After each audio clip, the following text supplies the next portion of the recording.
마태복음 27장 1절부터 5절까지의 말씀입니다.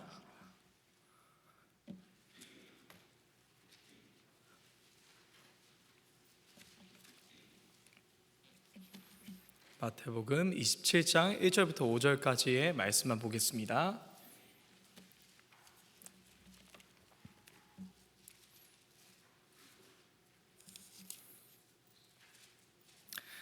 다 찾은 줄 알고 한 절씩 교독하도록 하겠습니다. 새벽에 모든 대제사장과 백성의 장로들이 예수를 죽이려고 함께 의논하고 결박하여 끌고 가서 총독 빌라도에게 넘겨주니라. 그때 예수를 판 유다가 그의 정죄됨을 보고 스스로 뉘우쳐 그 은 30을 대제사장들과 장로들에게 도로 갖다 주며 이르되 내가 무죄한 피를 팔고 죄를 범죄하였도다 하니 그들이 이르되 그것이 우리에게 무슨 상관이냐 내가 당하라 하거늘. 같이 읽겠습니다. 유다가 은을 성소에 던져놓고 물러가서 스스로 목매어 죽은지라. 아멘. 제가 오늘 준비한 설교 말씀의 제목은 후회에 머무르지 않는 성도가 됩시다 라는 제목입니다. 여러분들은 삶을 살면서 가장 후회하는 것이 어떤 것이 있습니까? 후회라는 것의 정의를 볼 때에는 후회라는 것은 잘못한 일을 두고 생각하면서 한탄하는 것, 이는 중대한 사건일 뿐만 아니라 사소한 사건에 대해서도 강렬하게 후회할 수 있다고 그렇게 나와 있습니다.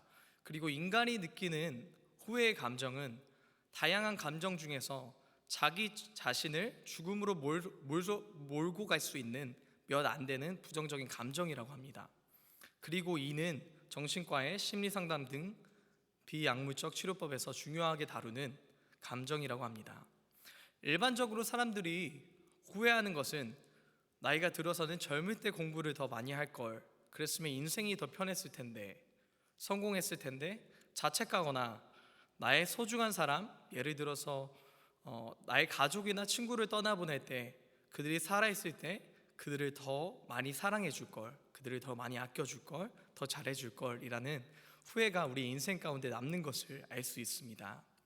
하지만 이미 지나가버린 일들에 대해서 후회하거나 자책하는 것은 우리에게 부정적인 감정을 남길 수 있는 것이고, 이는 우리에게 건강한 신앙생활을 하는데 걸림돌이 되는 것을 우리는 볼 수 있습니다. 제가 사역을 하면서도 청년들이나 아이들에게 많이 듣는 질문 중에 하나가, 나는 왜 매일 넘어지고 시험에 빠지는가? 나는 왜 같은 죄를 계속해서 반복하는가?에서 오는 무력감과 후회입니다. 그때 그런 선택을 하지 않았더라면 나는 조금 더 의로운 신앙이 되었을 텐데, 잠깐의 나의 욕심이나 실수로 신앙의 양심을 팔아버리는 그런 일들을 하지 않았을 텐데 라는 그런 후회가 저의 삶 가운데서도 빈번하게 있는 것을 이 시간 고백합니다. 제가 최근에 많이 후회하는 것들 중에 하나는 무엇이냐면은 예배에 마음을 담고 싶다, 예배에 삶을 담고 싶다라고 이렇게 기도를 늘 했어요. 이렇게 기도를 했는데 어느 날 생수 예배 기도에 나와서 기도를 하는데 그렇지 않은 제 자신을 발견하게 됐대. 그리고 기도를 하면서 성도들의 기도에 부끄러운 찬양을 드렸다는 마음이 드는 거예요. 갑자기 그렇게 될 때 갑자기 계속 눈물이 나더라고요. 하나님 앞에 이렇게 예배하면 안 되는데, 이렇게 하나님을 찬양하면 안 되는데, 이러한 후회가 제 안에서 이렇게 나오는 것을 저는 보게 되었습니다. 만약 제가 예배에 삶을 담고 싶었다면 또 삶 가운데서 온전한 예배가 계속해서 드려졌어야 합니다. 그렇지 않고 내가 하고 싶은 것을 하나님 예배하기보다, 하나님께 기도하기보다 앞세웠다는 것이 저의 문제였습니다. 회개는 잘못된 생각, 마음, 행위를 바르게 바꾸는 것입니다. 그렇다면 우리는 우리의 마음을 고치고 바꾸는 근본적인 회개가 필요한 것을 말씀을 통해서 볼 수 있습니다. 그렇기에 제가 오늘 전하는 말씀의 요점은 후회를 하는 것이 아니라 회개를 통해 구원에 이르는 그리스도인이 되어야 된다는 것입니다. 오늘 본문 말씀을 보면 1절에 새벽에 모든 제사장들과 백성의 장로들이 예수를 죽이려고 함께 의논하고 있습니다. 그들은 공회를 통해서 예수님께 사형 선고를 하려고 했으나 거짓 증인들로도 거짓 증거를 찾지 못했고, 또한 그들에게는 사형을 내릴 수 있는 집행권이 없었습니다. 그렇게 이른 아침 부지런하게 대제사장들과 백성을 대표하는 장로들은 모여서 예수님을 죽이려고 공모하려고 모인 것입니다. 그리고 하나님의 아들이 예수님일 수 있다는 것을 그들은 알고 있었으나 그들이 원하지 않는 메시아인 예수님을 받아들이지 못했고 그를 죽이기 원했습니다. 그렇기에 정확한 명확한 증거도 없이 신성모독이라는 죄목을 씌워 예수님을 죄인으로 몰아가기 시작했습니다. 그리고 예수님을 결박하고 끌고 가서 예수님께 사형을 내릴 수 있는 총독 빌라도에게 넘겨주었습니다. 이때 3절 말씀 보면 그때에 예수를 판 유다가 예수님께서 죄인으로 끌려난 것을 보고 그는 스스로 뉘우쳤다고 합니다. 여기서 쓰인 뉘우침이란 단어는 메타멜로마이인데 이는 후회하다, 뉘우치다라는 뜻을 가지고 있습니다. 그리고 회개를 의미하는 단어로는 메타노노에로로 다른 단어인 것을 우리는 알 수 있습니다. 그는 그제서야 자신의 행동이 어떤 것인지를 인지하기 시작합니다. 그의 후회는 그제서야 시작된 것이었습니다. 그의 뉘우침은 회개가 아니라 단어의 뜻을 보면 알 수 있듯이 후회였습니다. 그것은 자책감과 거기서 오는 양심의 가책 그리고 찔림이었습니다. 그래서 그는 어떻게 합니까? 자기가 예수님을 팔고 받은 은 30을 제사장에게 되돌려 줍니다. 그는 돈을 사랑했습니다. 그래서 이전에도 그는 돈을 관리하면서 돈에 손을 댔던 그런 사람이었습니다. 그리고 그는 은 30에 예수님을 배반하기로 결정하고 그렇게 행했던 사람입니다. 그리고 그는 정작 그 돈을 받고 돈이 생겼다는 그 기쁨과 만족이 있을 거라고 생각했겠지만 그런 것들은 어디 간 곳 없고 무죄한 예수님을 팔았다는 후회와 죄책감이 몰려오게 되었습니다. 유다는 4절에 내가 무죄한 피를 팔고 죄를 범하였도다 말합니다. 그리고 그는 은을 성소에 던져놓고 물러가서 스스로 목매어 목숨을 끊게 됩니다. 그의 후회의 끝은 스스로 목숨을 버리는 것이었습니다. 사도행전 1장 18절의 말씀을 보면 그의 최후에 대해서 더 적나라하게 쓰여져 있습니다. 이 사람이 불의의 삭으로 밭을 사고 후에 몸이 곤두박질하여 배가 터져 다 흘러나온지라. 제자들 중에 돈을 관리를 맡은 유다는 제자들 중에서도 예수님께 시민을 받는 제자였을 것입니다. 그런 그가 이러한 비참한 최후를 맞은 것은 그가 주님의 말씀을 온전히 신뢰하지 못했고 또한 회개가 아닌 후회에서 인생을 마무리했기 때문입니다. 고린도후서 7장 10절의 말씀을 보면 하나님의 뜻대로 하는 근심은 후회할 것이 없는 구원에 이르게 하는 회개를 이루는 것이요 세상의 근심은 사망을 이루는 것이라.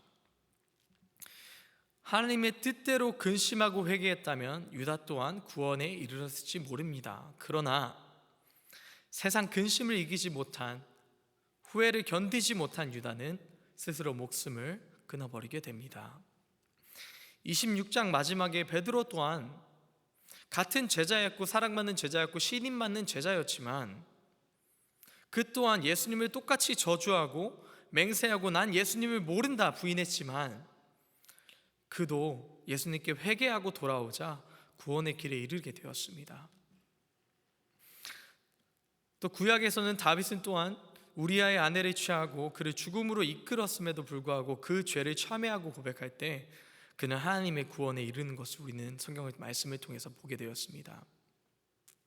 이렇듯 하나님은 지은 그 자체를 바로 용서하신다 그 말보다는 그 죄를 돌이켜 하나님께 돌아오는 자들을 동일하게 용서하시고 그들을 구원의 길로 이끄시는 걸 볼 수 있습니다. 베드로도 다윗도 유다도 똑같은 후회를 가지고 있었을 것입니다. 그들이 무슨 짓을 한 것인지 깨달았을 때 참회한 것처럼 그렇게 하지 않았으면 좋았을 것을 이라고 생각했을 것입니다. 그러나 그 후에서 회개로 연결되지 않을 때에 우리는 하나님과의 관계에서 멀어지게 됩니다.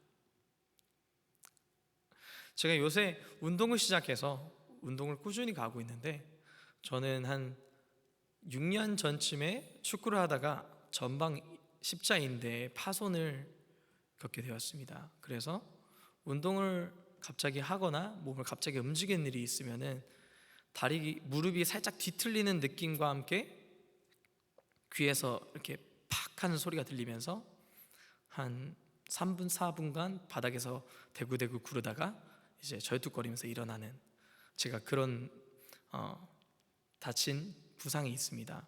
근데 그럼에도 불구하고 제가 축구를 너무나 좋아해서 그 이후에 다친 상태로 계속해서 축구를 했습니다. 그러면은 당연히 제가 또다시 다쳤겠죠. 또다시 부상을 겪었겠죠. 그렇게 되는 거였습니다. 그렇게 됐고요.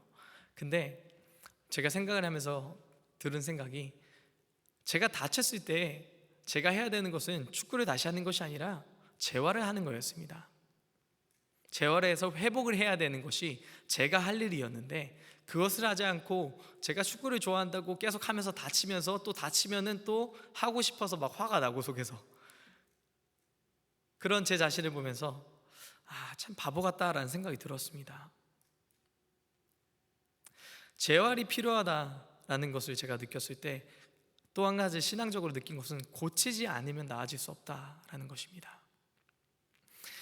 우리에게는 신앙의 부상이 있을 수 있습니다. 그럴 때는 우리는 이것을 고칠 수 있어야 합니다.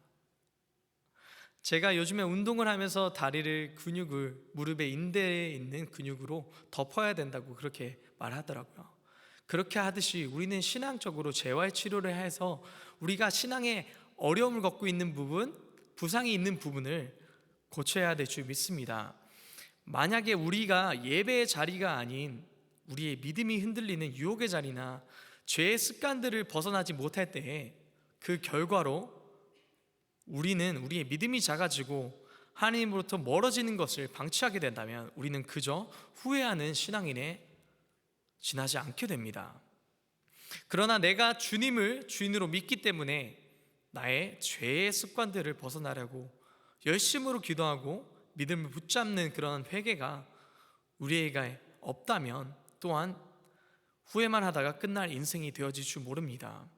하나님은 이 시간 우리를 뜨겁게 부르시고 계십니다. 우리가 가진 열정과 사랑으로는 비교할 수 없는 마음으로 우리들을 예배의 자리로, 기도의 자리로 이끄시고 계십니다. 오늘 이 순간에도 하나님은 우리가 상상할 수 없는 그런 은혜를 이 시간 예배를 통해서 부어주시기를 원하시고 계십니다. 그러나 우리가 우리의 삶을 그분께 내어드리지 않을 때에, 우리가 회개하지 않고 내가 잘못되게 저질렀던 일에만 후회하고 그곳에만 머물러 있을 때에는 하나님께서 우리의 삶을 만지실 수가 없는 것을 우리는 보게 됩니다. 그러므로 저는 후회에 남는 신앙인이 아니라 회개할 수 있는, 매일매일 주님 앞에 회개로 나올 수 있는 그런 성도와 신앙인이 될 수 있기를 간절히 기도합니다. 제가 사실 이렇게 말씀드리는 것이 정말 제 자신이 부끄럽고, 오늘도 설교를 준비하고 나오면서 내가 무엇인데 이런 말씀을 성도님들한테 드릴 수 있을까? 나보다 더 신실하게 삶의 자리에서 주님을 열심히 섬기고 계실 텐데 라는 생각이 들으면서 너무나 부끄러운 제 자신을 발견하게 되었습니다. 그렇습니다. 제 자신도 그렇게 완벽하게 살지 못하고 사역자임에도 불구하고 주님 앞에서 너무나 부족하게 살아갈 때가 정말 많은 제 자신인 것을 보게 됩니다. 그렇기에 우리는 스스로 더욱더 알고 있을 것입니다. 내가 고쳐야 되는 것이 무엇인가? 내가 회개해야 되는 부분이 어떤 것인가? 우리의 삶의 자리에서 하나님을 주인으로 고백하기 부끄러운 행동과 말을 하는 때도 있고, 우리는 사람들 앞에서 믿는 사람으로서 예수님을 전혀 나타내지 못할 때도 있고, 우리는 믿는 자임에도 불구하고 세상과 분리되어 있지 않고 거룩함을 멀리하는 때도 많이 있는 것을 보게 됩니다. 우리의 신앙의 양심을 내 욕심으로 인해 타협하는 것, 그리고 그 타협의 범주가 점차 늘어가는 것, 그것이 우리가 회개해야 될 부분이 아닌가 저는 느끼게 되었습니다. 그 또한 어느 순간 메마른 마음이 예배 가운데 생겨지는 것이 우리가 주님 앞에 회개해야 할 다른 내용인 줄 믿습니다. 그렇다면 어떤 것이 회개하는 것입니까? 고린도후서 7장 10절 말씀대로 하나님의 뜻대로 근심하는 회개가 필요한 것입니다. 우리는 하나님의 뜻이 어디 있는지 정확하게 알고 있습니다. 하나님의 말씀입니다. 그 말씀에는 생명이 있고 능력이 있음을 우리는 고백합니다. 그 말씀을 의지하면 우리는 후회를 남기지 않는 그리스도인의 삶을 살게 될 것입니다. 사랑하는 성도님들, 회개도 근심도 우리의 감정으로 하는 것이 아닙니다. 우리의 뜻으로 하는 것이 아닙니다. 오직 하나님의 말씀대로 뜻대로 행해져야만 후회가 없는 구원에 이르게 되는 것입니다. C.S. 루이스는 말했습니다. 우리는 그리스도인을 바라보는 동안만 그리스도인이다. 주님께서 다스릴 때에만 우리는 그리스도인처럼 말하고 행동하고 살아갈 수 있는 것입니다.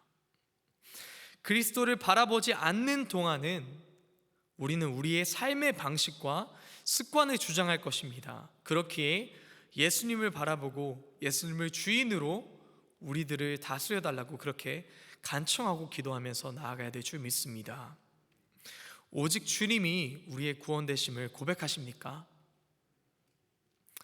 그렇다면 그 주님을 의지할 때 주님께서 우리의 뜻이나 의지로는 할 수 없지만 우리에게 거룩하게 살아갈 힘을 주시고 두려움 없는 믿음을 우리에게 주실 줄 믿습니다. 그 주님을 의지하면서 나아가서 정말 후회가 하나도 없는, 1도 없는 그런 인생을 우리가 살아갈 수는 없겠지만 그 후회 가운데 머물러서 살아가지 않는 그런 신앙인이 우리 모두 될 수 있기를 이 시간 간절히 기도합니다. 기도하겠습니다.